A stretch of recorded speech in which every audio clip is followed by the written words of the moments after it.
Hello, തോട്ടക്കാരൻ്റെ പുതിയ എപ്പിസോഡിലേക്ക് എല്ലാവർക്കും സ്വാഗതം. ഇന്ന് നമ്മളൊരു സെയിൽ പോസ്റ്റുമായിട്ടാണ് വന്നേക്കുന്നത്.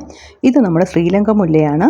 അപ്പോൾ നല്ല പോട് കൂടി നിൽക്കുന്ന ഈ ശ്രീലങ്ക മുല്ലയ്ക്കൊരു പ്രത്യേകതയുണ്ട്. മിക്കപ്പോഴും 365 ദിവസവും ഈ ഒരു ചെടിക്കകത്ത് പൂക്കൾ കാണും. അത് മഴയായാലും വെയിലായാലും ഇതിൽ നിറച്ച് പൂക്കളായിരിക്കുമേ. ഇത് നല്ല വലിപ്പമുള്ള പൂക്കളാണ്. ഇത് നല്ല രീതിയിൽ നമ്മൾ കട്ട് ചെയ്ത് കൊണ്ടേയിരിക്കുവാണെങ്കിൽ നല്ല രീതിയിൽ ബുഷിയായിട്ട് വന്ന് ഒരുപാട് പൂക്കൾ പിടിക്കുന്ന ഒരു ചെടിയും കൂടാണ് ശ്രീലങ്ക മുല്ല. നമ്മുടെ ഗാർഡനിൽ ഒരുപാട് തൈകൾ വന്നുകൊണ്ടിരിക്കുകയാണ്. ഒരുപാട് തൈകൾ വളർന്നുകൊണ്ടിരിക്കുന്നതാണ്. ഇപ്പോൾ അത്യാവശ്യം നല്ല വളർന്ന പൂക്കളോട് കൂടിയ തൈകളാണ് നമ്മൾ വിൽപ്പനയ്ക്ക് എടുത്ത് വെച്ചിരിക്കുന്നത്. ഒരുപാട് തൈകളുണ്ട്. അപ്പം 100 രൂപയാണ് ഈ ഒരു നല്ല ബുഷിയോട് കൂടിയ പൂക്കളോട് കൂടിയ തൈയുടെ വില എന്ന് പറയുന്നത്.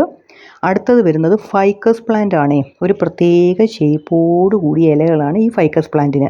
നല്ല വെള്ളയ്ക്കകത്ത് നല്ല പച്ച ഇല കണ്ടോ, നല്ല ഭംഗിയുള്ള ഒരു ഇലയാണ്. നമ്മുടെ വീടിൻ്റെ മുൻവശത്തൊക്കെ നല്ല ഭംഗിയുള്ള ഒരു ഇലയോട് കൂടിയ ചെടി നിങ്ങൾക്ക് ആഗ്രഹം ഉണ്ടെന്നുണ്ടെങ്കിൽ ഈ ഫൈക്കസ് പ്ലാന്റ് ആണ് ഏറ്റവും നല്ല ഒരു ഇത് നല്ല ബുഷിയായിട്ട് നിൽക്കുന്നത് കാണാൻ തന്നെ നല്ല രസമാണ്. നല്ലൊരു പ്ലാന്റാണ്. ഇലച്ചെടികളിൽ എനിക്ക് ഏറ്റവും ഇഷ്ടപ്പെട്ടൊരു പ്ലാന്റാണ്. നല്ല ഭംഗിയാണ് ഇത് നിൽക്കുന്നത് കാണാനായിട്ടും. അപ്പോൾ ഇതിൻ്റെയും തൈകൾ വന്നിട്ടുണ്ട്. ഇതൊക്കെയാണ് തൈയുടെ സൈസ് എന്ന് പറയുന്നത്.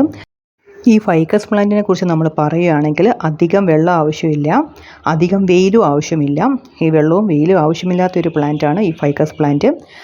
പിന്നെ നമുക്ക് വല്ലപ്പോഴും ഒന്ന് ഫെർട്ടിലൈസ് ചെയ്ത് കൊടുത്തു കഴിഞ്ഞാൽ വളരെ നന്നായിരിക്കും, ഒരുപാട് ഇലകൾ വരുന്നതായിരിക്കും. അപ്പോൾ നിങ്ങൾക്ക് ഈ ഫൈക്കസ് പ്ലാന്റ് നിങ്ങൾക്ക് ആദ്യം കാണിച്ച ശ്രീലങ്ക മുല്ലയ്ക്ക് വെയിൽ വേണമേ. അപ്പോൾ ഇത് 2 പ്ലാന്റും നിങ്ങൾക്ക് ഏതെങ്കിലും ഇഷ്ടപ്പെടുകയാണെങ്കിൽ നമുക്ക് വാട്സാപ്പിൽ മെസ്സേജ് അയച്ചാൽ മതി. നമ്മുടെ കാറ്റലോഗിൽ ഇത് ആഡ് ആയിട്ടുണ്ട്.